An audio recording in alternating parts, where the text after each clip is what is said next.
Let me tell you something. If you do a 7-day water fast, the studies done in Boston at the university showed that your lifetime probability of getting cancer is reduced by more than 70%. Some studies even higher. Because the cells that are going to die off in the state of the fast are going to be your cancer cells.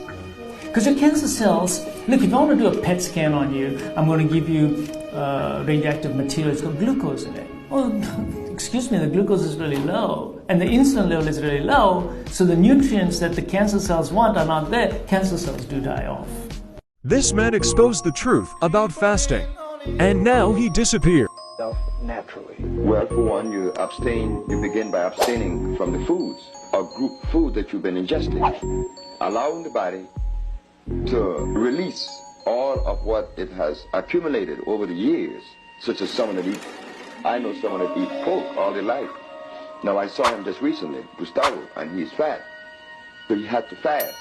So he's fasting and taking the compound. The cells regenerate.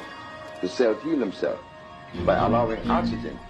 See, what you do is to fast to allow oxygen to enter those various organs, to reach them via your arteries with the blood. The nasal passage has to be clear.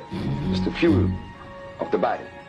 Deprived of that for 2 minutes, you will not live to tell the story.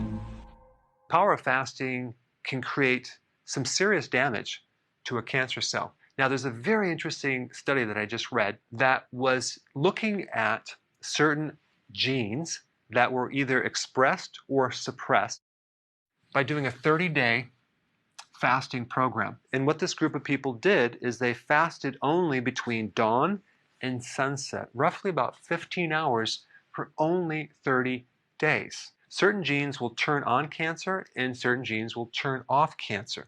For example, like this gene right here suppresses tumor cells in the liver, the cervix, and the lung.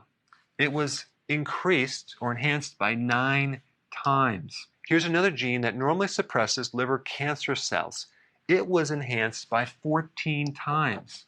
Fasting has the ability to turn on cancer suppressor genes. It can also turn off, that means downregulate, genes that express cancer. Fasting also enhances something called the natural killer cells and the T killer cells. Both of these cells work in different parts of the immune system, and their job is to kill viruses and kill cancer cells. Fasting will increase both of them. Fasting also causes autophagy. Autophagy is a condition where your body is recycling old damaged proteins, like in the DNA or the mitochondria, and recycling them into new tissue. Well, it just so happens that cancer originates with damage to the DNA and damage to the mitochondria. So if you can clean that out, you can decrease the risk of cancer. The more autophagy you have, the less cancer you're going to have. And autophagy is stimulated by fasting. All right, number 5, fasting can increase resistance to chemotherapy. If you have cancer and you decide to do chemotherapy, well, guess what? A fast could help you resist the complications of chemo. Fascinating. So if you're going to fast, you want to try to fast as long as you can.